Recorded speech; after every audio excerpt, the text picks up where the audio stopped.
bilang relevan, cuman kebanyakan kan sekarang yang kayak khususnya yang kota Depok itu memilih suap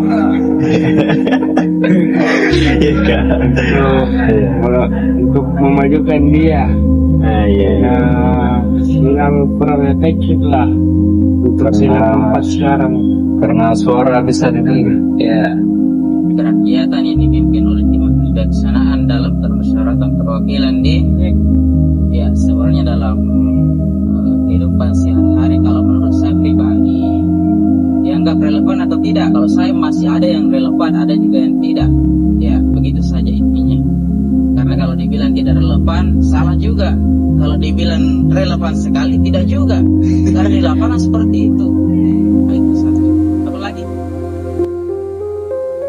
Menurut saya itu mulai kurang relevan karena menurunnya nilai-nilai dari sila keempat ini dikarenakan ada beberapa oknum yang sudah mulai melakukan kecurangan, baik itu dari pemerintahan dan dengan bawah lagi.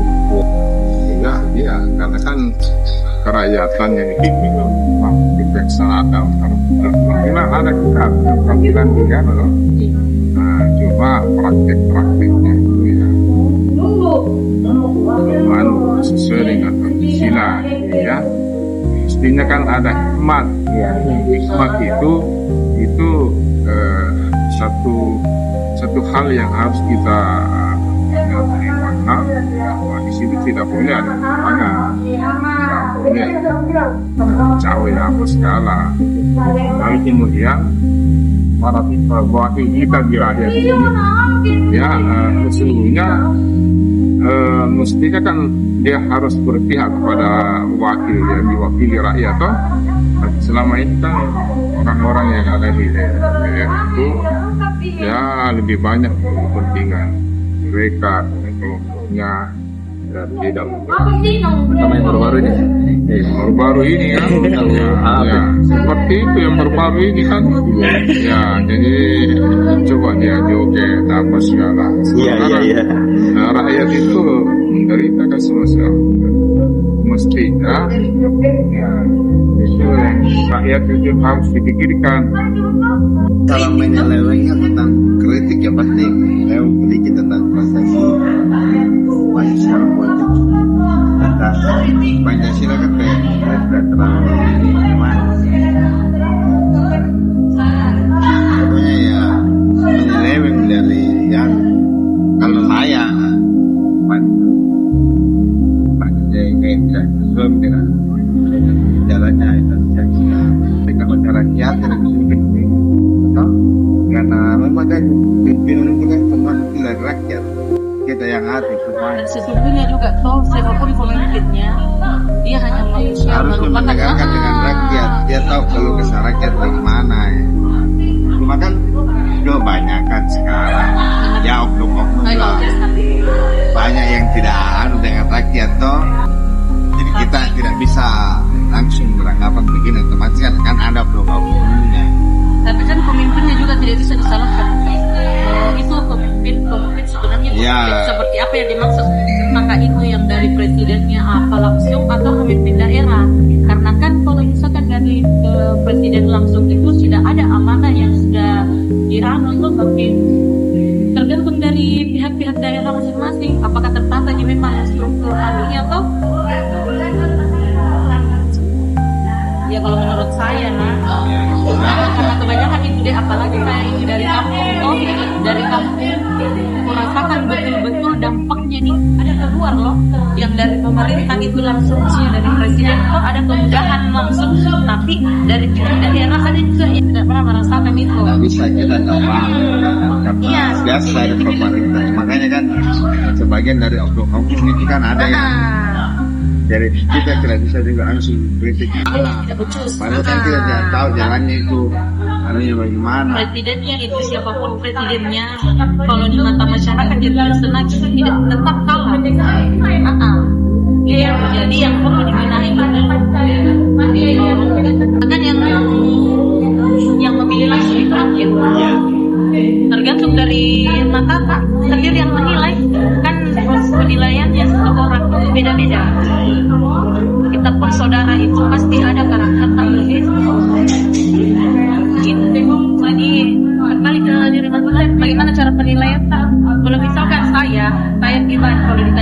bagaimana tentang ini tuh saat ini itu merasa kayak manusia masih mending sekarang.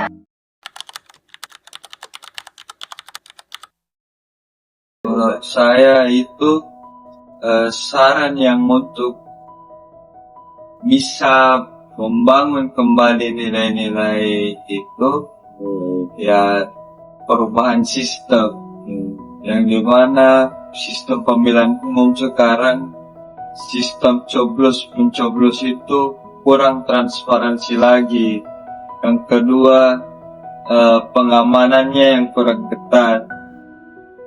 Contoh seperti ketika kita setelah pemilihan masuk ke dalam bilik suara itu udah tidak transparansi lagi kan, dan pengantaran dari tempat pemilihan umum ke tempat pengumpulan suara udah tidak ada lagi pengelolaan yang ketat, tidak tahu apakah kotak suara itu aman, besi saja masih bisa terbuka, apalagi yang kardus. Ya, saya kira demokrasi bagus ya. Demonstrasi baik, tujuannya juga baik sih kak. Ya kan dalam Islam juga itu jalan demokrasi. Tapi pelaksananya ya perlu membantu. Mengawasi, kemudian kita juga rakyat Indonesia itu ya harus cerdas ya, harus memahami itu apa sesungguhnya makna dari sila 1 sampai terutama sila keempat itu ya. Jadi kalau memang kan biasanya rakyat juga yang kemudian karena tidak tahu atau karena kebutuhan apa saudara lalu ya tentu mata untuk kemudian banyak melakukan pelanggaran terhadap praktik demokrasi itu. Kalian nanti itu karena jadi anggota DPR janganlah menyogok. Kemudian kalau sampai tidak menjadi anggota DPR janganlah disogok, apa mau disogok gitu. Sederhana kan begitu saja toh. Kalau semua orang tidak mau disogok, tidak mau menyogok, ya pastilah demokrasi. Siapa yang saksikan bahwa demokrasi Pancasila di Indonesia ini kurang bagus? Ya kan bagus. Sila Pancasila kita itu satu ideologi yang sangat Masukannya sekarang itu kalau saya tentang demokrasi, kalau saya masukannya itu sederhana saja, mungkin diperbaiki lagi sistem demokrasinya itu saja. Iya, karena kalau dipikir sistemnya sekarang yang salah, kalau nilai-nilainya itu bagus semua, cuma pelaksanaannya yang tidak bagus karena sudah banyak yang politik, toh politik dinasti dan sebagainya itu yang salah. Itu yang salah. Jadi penerapannya yang salah. Kalau dalam segi nilai itu sudah bagus semua. Sudah pro terhadap rakyat, nilainya cuma masalah implementasi yang kurang. Selalu beranggapan bahwa orang kaya lah yang bisa memimpin, bisa menjadi calon dan sebagainya. Jadi, saya kira itu saja. Terima kasih gitu, Ji.